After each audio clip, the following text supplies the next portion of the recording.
I never got an invite to my brother's wedding, so I booked a trip instead. Sorry, sweetheart, it's just for close family, my mom told me. But when the wedding got canceled over unpaid debt, suddenly everyone started begging me for help. But by then it was way too late.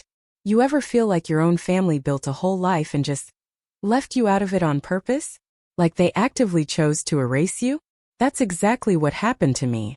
And the day I found out I wasn't even invited to my brother's wedding because it was just family, dear, was the day I realized just how easily they could write me out of their story.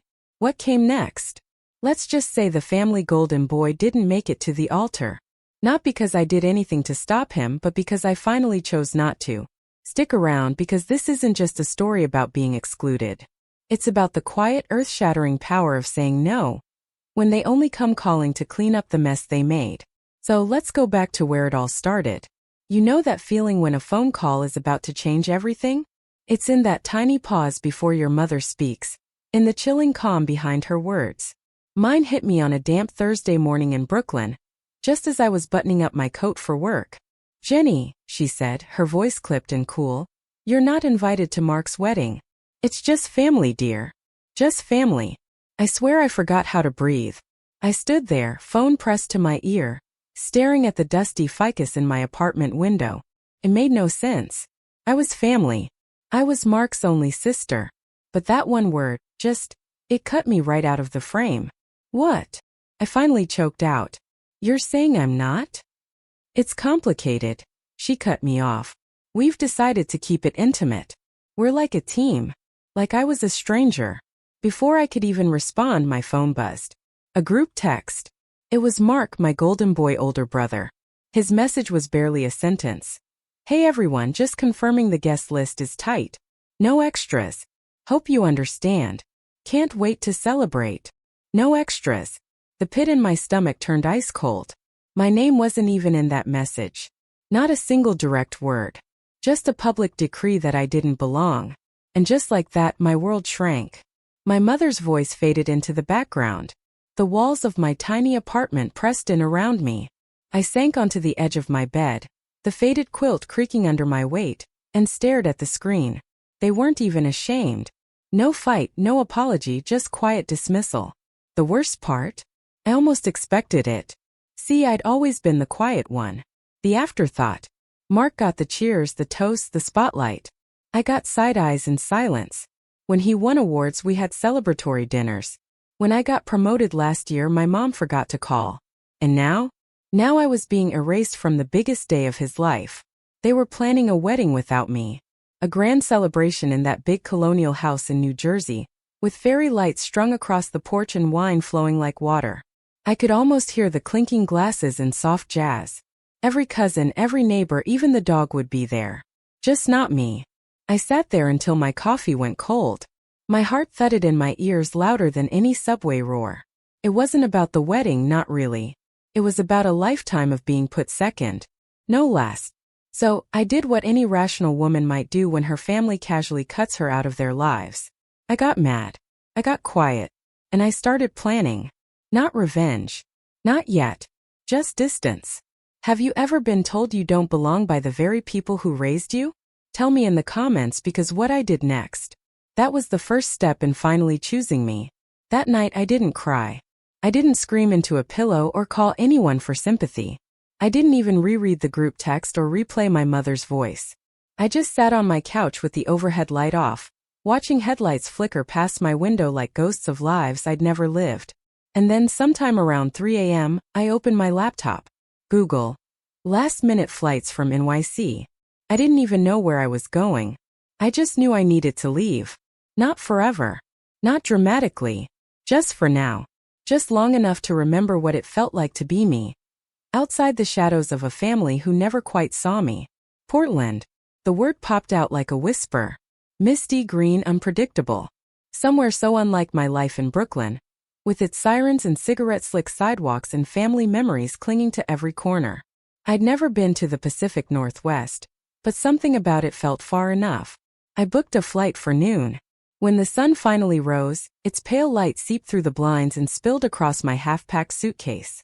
I threw in jeans, hiking boots, a few sweaters, And the scarf Lucille had given me 2 Christmases ago. Lucille, the only person in my family who ever truly saw me, who passed away 2 years earlier. She would have told me to go. She would have made me pancakes and said, "Jenny, honey, sometimes the best revenge is becoming impossible to ignore." The cab ride to the airport was silent. I stared out the window while my driver hummed along to a pop song I didn't recognize. At JFK, the crowds buzzed around me, all clutching passports and Starbucks, boarding passes and goodbye hugs. I had no one waving goodbye. No one even knew I was leaving, and I didn't tell them. I think part of me wanted to disappear quietly, the same way they had erased me. 6 hours later, I stepped out into the drizzly Portland air and felt something unexpected. Relief. The city didn't know me. The trees didn't hold grudges. The strangers didn't look at me with that tight-lipped sympathy I'd grown to hate. Here I was, no one's disappointment, no one's difficult daughter. Just Jenny. Just Jenny. I checked into a tiny inn outside the city. A converted craftsman tucked behind a bookstore and a cafe that smelled like cinnamon and stories. My room had a slanted ceiling, creaky floorboards, and a window with foggy glass that looked out over a street lined with crooked trees. That first night I didn't sleep much, but I did breathe. And that was something. The next morning I walked. I wandered aimlessly through wet sidewalks and hidden alley murals, past coffee carts and vinyl shops and moss-covered benches. I stopped for tea at a cafe where no one asked me about Mark.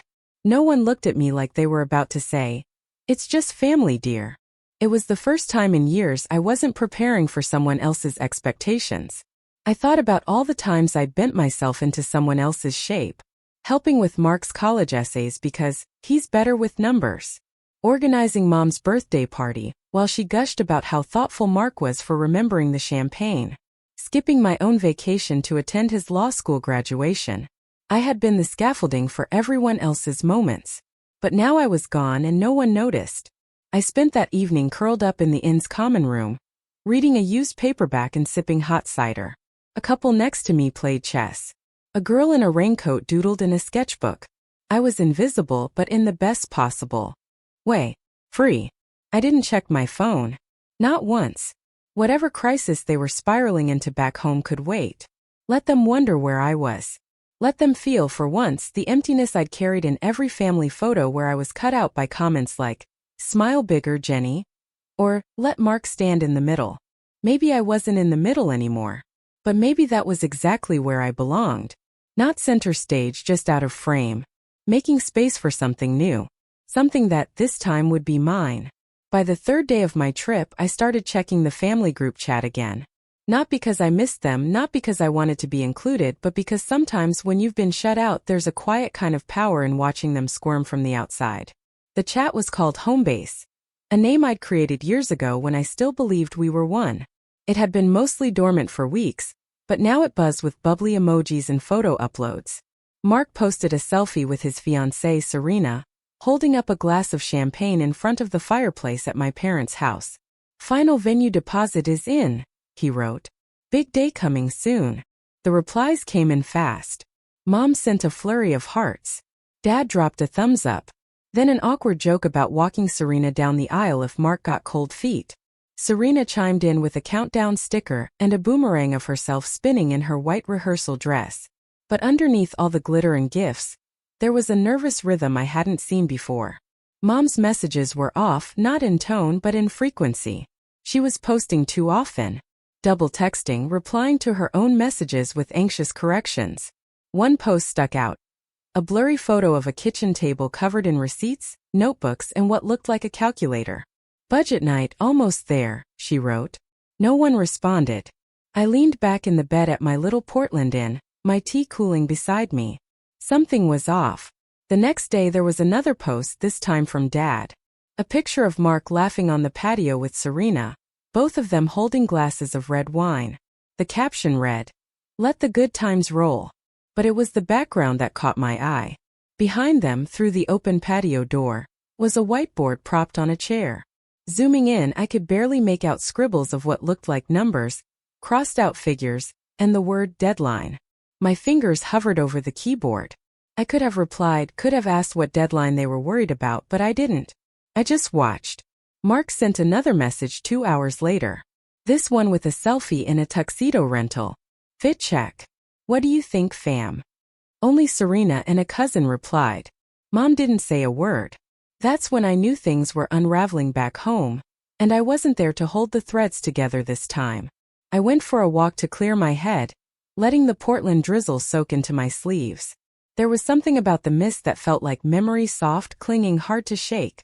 I wandered into a bookstore and lost myself in the poetry section, flipping through lines about abandonment, forgiveness, and names written in sand. I don't know why, but that night I dreamed of the house I grew up in. I saw the kitchen, the old tile I once scrubbed while Mom barked at me about leaving streaks. I saw Dad's creased forehead behind his reading glasses, his pen tapping against overdue bills. I saw Mark at age 10 getting praise for fixing the remote while I stood off to the side holding the batteries he'd forgotten. In the dream they all looked at me and then turned away. When I woke up, my phone had a new notification. It wasn't a message. It was a photo. A group shot from my parents' living room. Mark, Serena, Mom, Dad, and a few cousins all toasting something with cheap champagne. The caption read, "To the big day, 3 weeks to go." Everyone looked tense. Their smiles didn't reach their eyes. Serena was turned just slightly away from Mark. Mom was holding her glass too tightly. Dad's jaw was clenched like he just heard bad news but was pretending he hadn't. I zoomed in again. On the wall behind them was a calendar. The date Friday was circled in red. And underneath it, written in my mother's precise cursive, "Loan due." I stared at that word for a long time. I didn't know what it meant yet. But I had a feeling that my absence wasn't just inconvenient anymore. It was becoming a problem. And if they were counting on me to come fix it, they were in for a very long wait. Portland's air had a way of crawling under your skin. By the 5th day, I'd walked so many forested trails I'd stopped counting steps. My boots were caked in mud. My cheeks stung from wind. But my chest? It felt lighter. Like every breath I took peeled away one more layer of bitterness. I found myself on a coastal trail that curved along a cliffside. Moss-covered rocks, gulls circling above, waves crashing far below like some ancient private language. I wasn't thinking about the wedding or the texts I hadn't answered or the silence from my mother. I was just walking. That's when I heard her laugh. It was sharp and free, echoing off the rocks like a song that didn't care who heard it.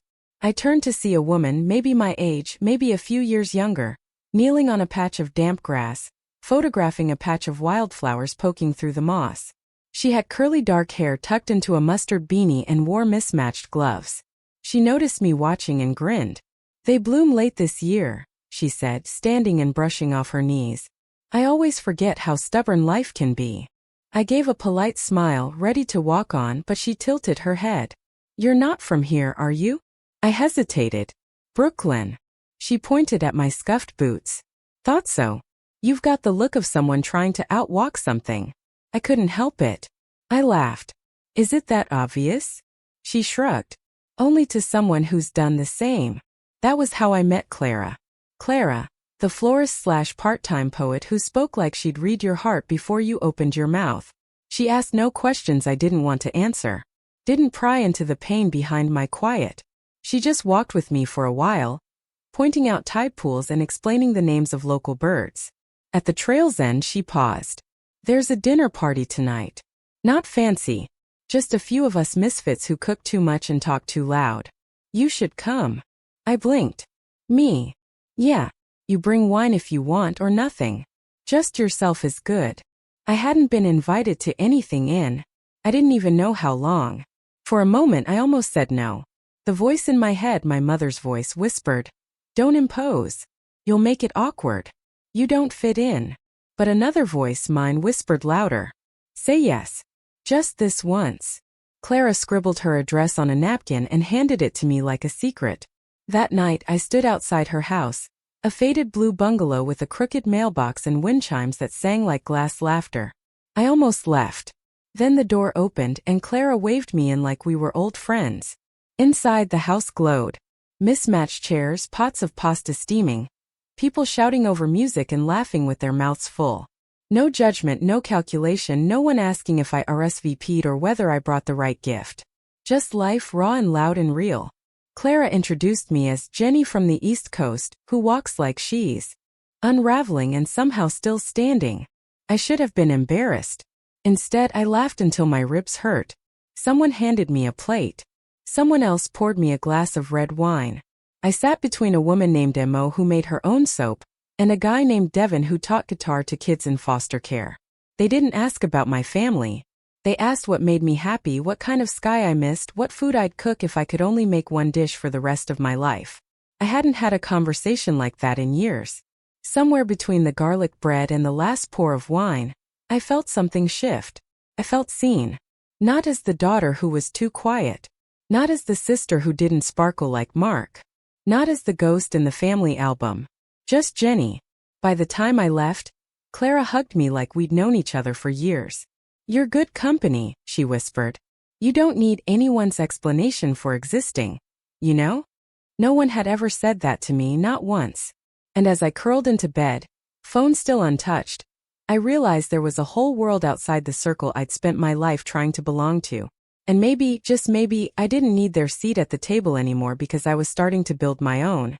I didn't check my phone for 3 full days. Not once. Instead, I let it sit at the bottom of my tote bag, silenced, while I lived like someone no longer tethered to obligation. Clara took me to a local poetry reading. I helped Mo make soap in her garage, lavender and lemon zest. I even stayed up late one night sketching out a recipe for lentil stew I wanted to try. Something that would have been laughed off at home as too weird or too earthy. For once, no one was measuring my worth by how useful I was. But on the morning of the 4th day, curiosity tugged at me. I turned on my phone while sipping coffee in a sun-drenched Portland cafe, half expecting a handful of messages. Instead, it was a deluge. 18 missed calls, 9 voicemails, dozens of texts from my mother, my father, even Mark. The tone was scrambled, like no one had agreed on how to talk to me. From Mom. "Ginny dear, just checking in. Hope you're safe." 3 hours later. "I know you're busy, but we really need to talk. Please answer." Then, "Ginny, this isn't funny. We need your help." Mark's message was less subtle. "Can you be an adult for once and call us back? This is serious." And then the one that made my stomach clench. "The venue needs the final payment by Friday or they cancel. If you won't help for us, at least think about how this affects Serena." Serena, the perfect bride-to-be, the new favorite. I could picture her crying in the guest room, Mom rubbing her back, Dad sighing dramatically about how unreliable Ginny always was. The guilt was there, of course it was. It had been planted deep years ago like a seed. But something else rose stronger. A strange, almost thrilling calm. Because I hadn't done anything. Nothing cruel, nothing loud. I hadn't stormed out or made a scene or gone on Facebook to air family drama. I had simply disappeared. And in my absence, everything was falling apart. That night, I listened to the voicemails. Not all of them, just enough to catch the pattern. Mom's voice went from sweet to sharp in seconds. "Ginny, we're just trying to figure things out. It's not fair for you to disappear like this. We've always supported you. When you were figuring things out after college, when you changed jobs, remember it's one signature. You have the best credit in the family. The bank already flagged the application without you. So that was it. That's what this was all about. They needed me to co-sign. That invisible, unspoken contract that comes with being the reliable one. The one who never asks for help. The one who's expected to save the day. Even when she wasn't invited to it. The final voicemail was from Dad. His voice low and edged with frustration. "I know you're upset about the wedding stuff, but this is your family, Jenny. We need you. Mark needs you. You're the only one with a clean credit line. We'll make it up to you. But right now we need that signature." I stared out the cafe window for a long time after that. The rain had started again, tapping softly against the glass. I imagined my mother at the dining room table, calculator in hand, muttering about how ungrateful I was. My father pacing, muttering, "We'll figure it out," while doing nothing. Mark scrolling through groomsmen gifts, assuming it would all somehow fall into place. They'd all been counting on my silence. On the part of me that still wanted to be needed. But here's the thing they forgot. Need only works if the door swings both ways. If you're never invited, you're not obligated. If they erase you, they can't expect you to write them back into the picture. I sipped my coffee slowly and deleted every voicemail, one by one. I didn't answer the texts. I didn't return the calls. Instead, I opened my notebook and started writing down a list of places in Oregon I hadn't seen yet. Because while they were scrambling to make numbers add up, I was finally subtracting myself from the equation. And let me tell you, that kind of math felt like freedom. They didn't stop calling. If anything, their desperation multiplied. Each morning my phone lit up before sunrise. Voicemails from Mom filled with false calm. Messages from Dad that began with "Jenny, listen," and always ended with thinly veiled frustration. Even Mark, who used to ignore my birthday most years, was suddenly the most attentive sibling on earth, dropping texts like breadcrumbs trying to lure me back. I know we've had our issues, but this wedding is important. We're family. That still matters, right? It's just one signature. You're overreacting. But here's the thing about silence. Once you step into it fully, it becomes its own kind of armor. I didn't reply. Not once. And from what I gathered through the not-so-private family group chat, still going, still buzzing with forced cheer, things were beginning to unravel. Serena posted less. The countdown stickers disappeared. Mom's messages grew more clipped. And then came the real sign something had shifted. A photo of Dad sitting at the dining room table surrounded by bills, his reading glasses halfway down his nose, looking 10 years older than usual. Making it work 1 penny at a time, Mom captioned it, but the joke didn't land. No likes, no replies, not even a pity emoji. Clara noticed I'd been quieter than usual and asked if I was okay. We were sitting outside a food truck that served smoked jackfruit tacos and fennel slaw wrapped in wax paper. Just watching a fire from far away, I said, only half joking. Sounds like you used to live in the fire, she replied, licking hot sauce from her thumb. Yeah, I admitted. I think I did. Clara didn't push for details. She never did. But that night in my tiny rented room above the cafe, I scrolled through the family chat again. Not because I missed them, but because I needed to know how far they'd fall before they stopped pretending they didn't need me. It was worse than I thought. One message from Mom to Mark stood out. Not meant for the group, but accidentally posted publicly. If she doesn't call back today, we'll have to tell the venue we can't make the payment. Your father's already maxed the cards. I told you this was too much. Mark responded instantly, but only with one word: handled. No response followed. It was like watching a stage collapse from behind the curtain. That night they tried calling again. 7 times in a row. I turned my phone off. Let them feel the silence. Let them sit in the chaos they'd built, brick by selfish brick. I wasn't being cruel. I wasn't being petty. I was just done. Done being the reliable fallback. Done being the invisible backbone.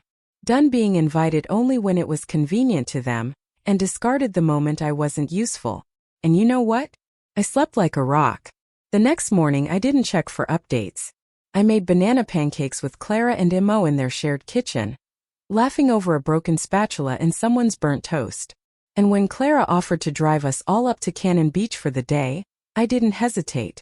While my mother probably sat on hold with the bank, while Mark paced and panicked, while Serena tried on a dress she might never wear, I stood on a windy shoreline wrapped in a borrowed jacket, toes digging into cold sand. No phone, no guilt, no obligations.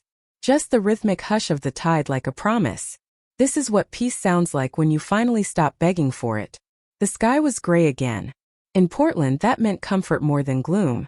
Like the world itself understood the need to go quiet, to pull inward, to rest. I sat alone in a tiny cafe tucked between a comic shop and a laundromat, sipping oat milk chai and listening to rain tap gently against the windows. And then, for the first time in 2 days, I turned my phone back on. It vibrated violently in my hand, like it had been holding its breath, too. 17 missed calls, 10 new voicemails, a full screen of texts. The name that appeared most, Mom. The second most, Mark. Not one from Serena. I started with the messages just to feel the temperature of the storm. Ginny, please call me. I don't know what you're trying to prove. This is serious. The bank said no again. They're calling it incomplete financial risk. We need you. It's your brother's wedding, for God's sake. You're really going to let everything fall apart after all we've done for you? Paused at that one. After all we've done for you. The phrase landed like a slap. All I could think of was every late-night airport pickup I'd done. Every birthday they forgot. Every family trip where I was handed the camera instead of being invited into the photo. Everything they'd done for me was built on a story they wrote, and one I no longer accepted. The voicemails were even more frantic. Mom's voice trembled in the first one. "Ginny, it's your mother. I need to hear your voice. The venue says they need full payment by Friday or the date's gone. And we've already sent out invites. Serena's parents are asking questions. Your father is... well, he's not handling it well. Call me back, please." In another, she didn't bother with pleasantries. "You've made your point. You're angry. We understand. But you've had your little vacation. It's time to be part of this family again. We need that co-signature." I stopped the playback halfway through because in her voice I heard something new. It wasn't guilt, not regret. Certainly not apology. It was panic. Pure, rising, irreversible panic. Not because they missed me, but because they were losing control. And they were finally realizing I wasn't going to save them this time. I opened a blank text, typed out, "I saw your messages," and then deleted it. Because I wasn't going to soften the silence with half answers or polite refusals. I wasn't going to explain myself to people who never cared about the why behind my choices, only the convenience. Instead, I took a slow breath and looked out the window. The city outside was in no rush. People walked under umbrellas. Dogs in raincoats trotted beside them. A boy with headphones danced across the crosswalk like no one was watching. Life continued. My life continued. And I didn't know anyone in Entry Pass anymore. Later that evening, back at the inn, I did the only thing that felt right. I deleted the voicemail notifications. I archived the family chat. I set my phone to Do Not Disturb and tucked it screen side down into the nightstand drawer. And then I did something else. I took out a pen and started writing. Not a text, not a letter, just a list titled Things I No Longer Accept. At the top, conditional love disguised as tradition, manipulation packaged as family duty, being the emergency contact for people who don't even remember your birthday. I fell asleep with the pen still in my hand. No one had ever taught me what self-respect looked like, but I was learning, and it was quiet and it was firm and it felt like coming home to myself. I found out the wedding was canceled the same way I found out I wasn't invited in the first place. Through the family group chat. No phone call, no voice, just digital shrapnel. It started with Serena's mother. She wasn't even part of the chat, but someone had screenshotted her Facebook post and dropped it in without comment. To those asking about Mark and Serena's wedding, it has been postponed indefinitely.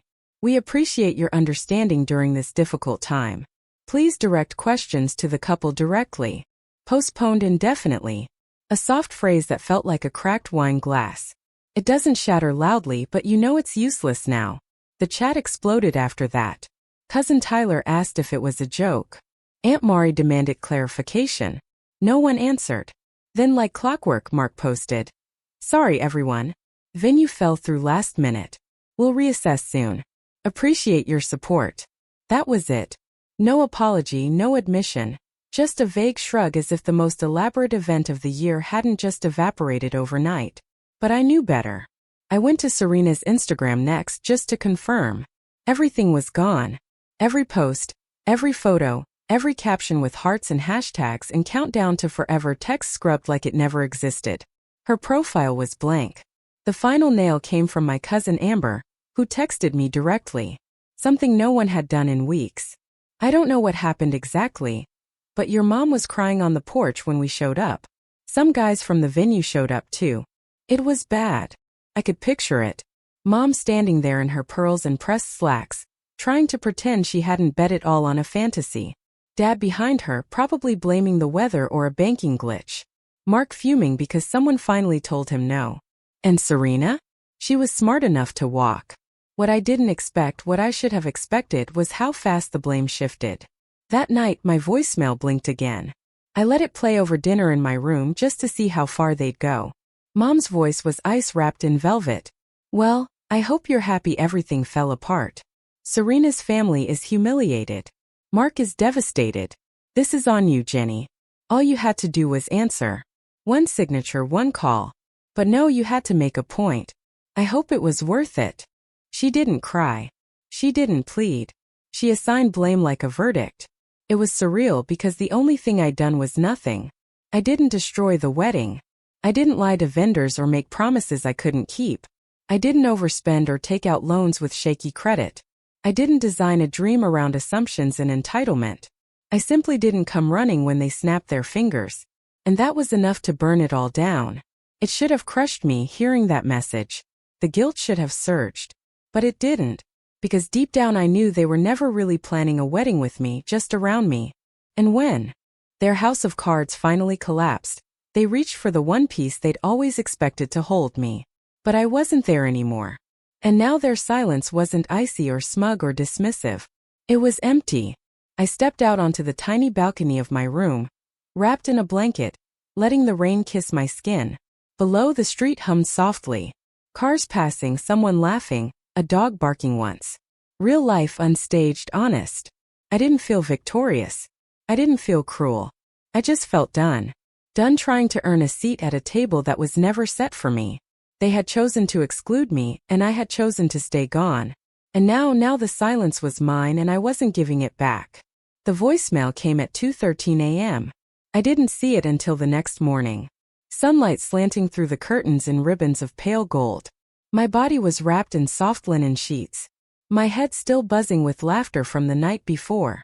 It had been spontaneous. Another one of Clara's impulsive gatherings. A let's not let the rain win dinner that turned into an impromptu rooftop jam session. Emo had brought candles. Devin brought a guitar. I brought a pie-eyed half-burned, but no one complained. It was joy.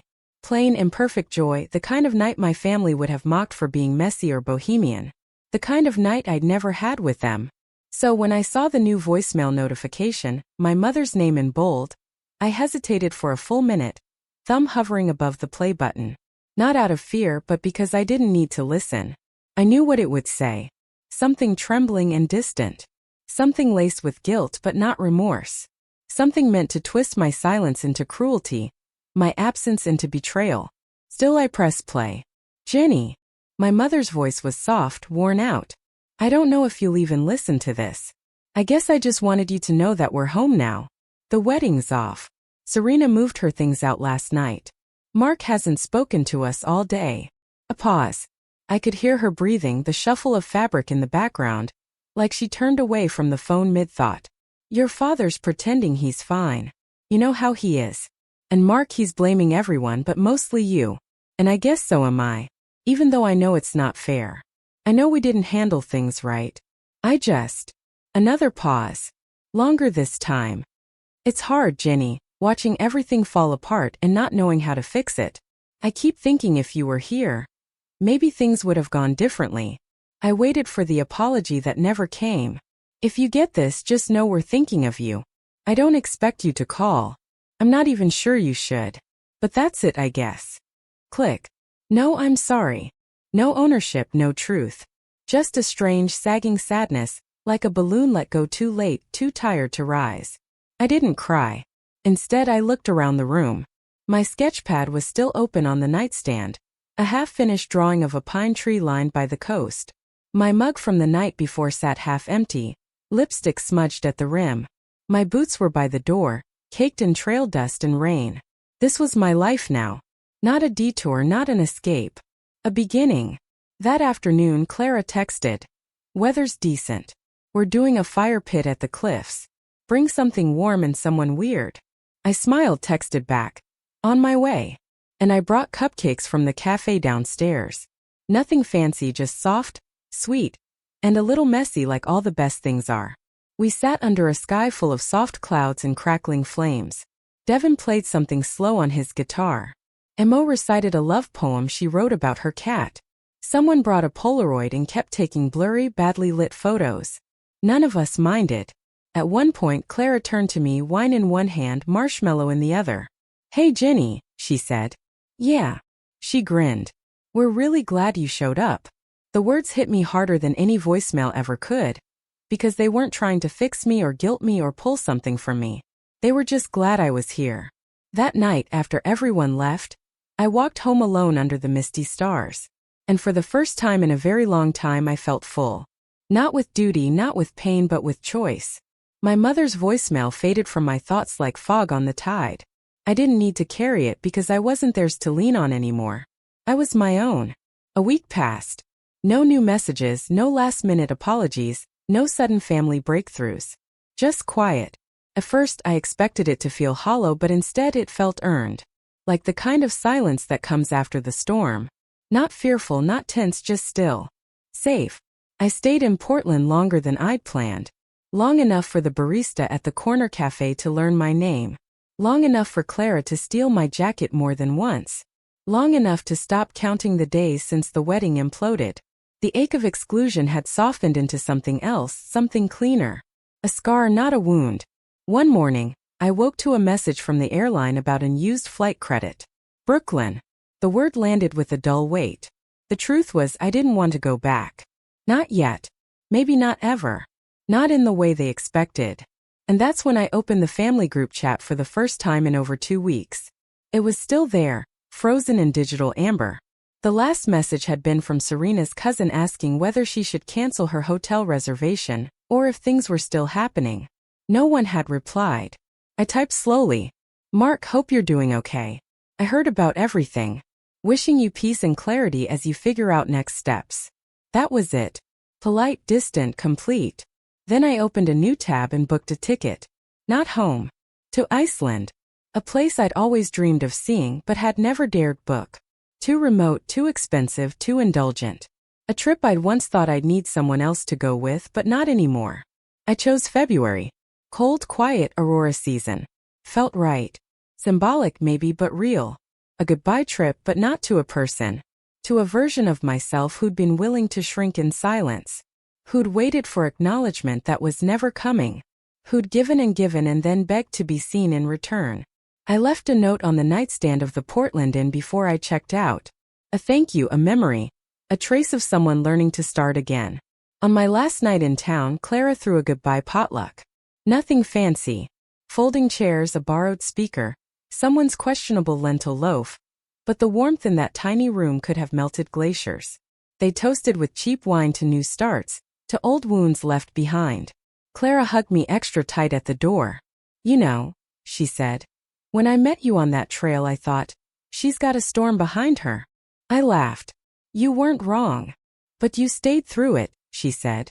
You let the rain fall and then you made something better. I'm still making it, I said quietly. Good, she whispered. Keep making. Back in my room I packed slowly. My phone buzzed once, an Instagram notification. Mark had posted a photo. No caption. Just him alone at a beach somewhere, staring out at the water. I didn't like it. I didn't comment. I didn't feel bitter, just distant, like we lived on separate maps. Now, before I turned in for the night, I lit a small candle someone had left in my goodbye basket. The scent was cedar and sage, clean, healing.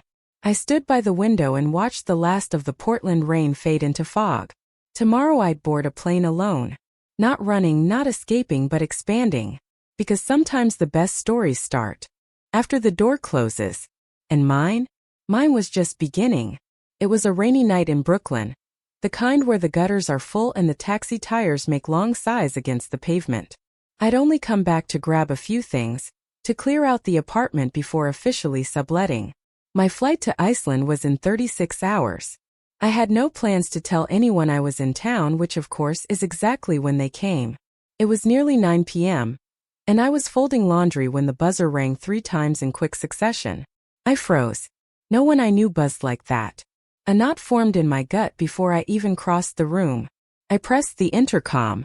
Hello. Silence at first, then a familiar voice. Too careful, too composed. Jenny, it's Mom. Behind her I heard movement. More voices. Please let us up. We just want to talk. My hand hovered over the release button. I didn't press it. Instead I walked to the window. 3 stories below, huddled under a dripping black umbrella, stood my parents and Mark. All 3 looking older than I remembered. Tired, worn down. Mark looked like he hadn't slept in days. My father's coat was too big on him. My mother was wearing heels she used to carry with confidence, now soaked and sinking into the sidewalk. I didn't move. The buzzer rang again and again. Finally I sighed and walked to the elevator, pressing the button and waiting. I didn't want to do this in the hallway. If they were coming up, they could see me on my terms. When the knock came at my door, I didn't rush. I opened it slowly. 3 stunned faces greeted me. None of them spoke for a full breath. Mark was the first to try. "Ginny." But I raised a hand. "Don't," I said softly. "Just say what you came to say." My mother stepped forward, clutching her purse like a lifeline.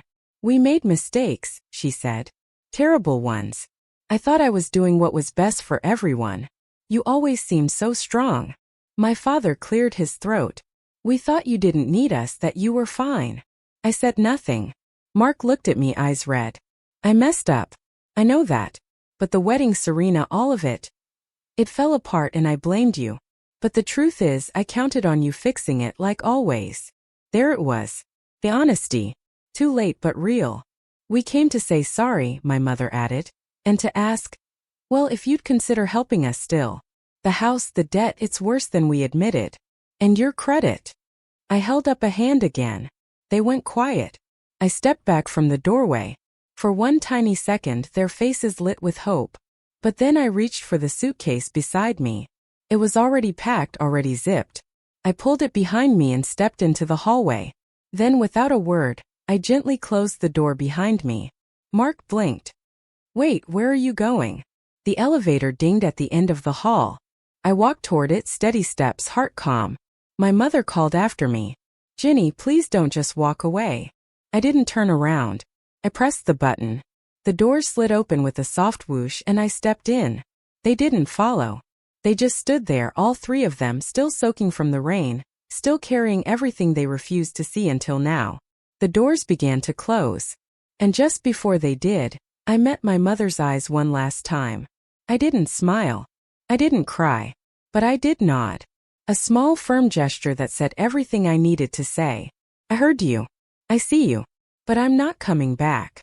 The doors shut and I was alone. As the elevator descended, my reflection stared back at me from the mirrored panel. For the first time in a long time, I saw someone I respected. Not because she forgave, not because she fixed it, but because she finally chose herself. Outside, the rain was still falling. But this time it didn't feel heavy. It felt like cleansing. Like beginning. I stepped out onto the street, suitcase in hand, and walked toward the cab waiting at the curb. Iceland could wait. Tonight I just needed the wind on my face, the hum of the city, the echo of a door I didn't have to open again. And maybe tomorrow a new chapter where I'd write in my own ink on pages no one else could tear out. Because this time the story was mine.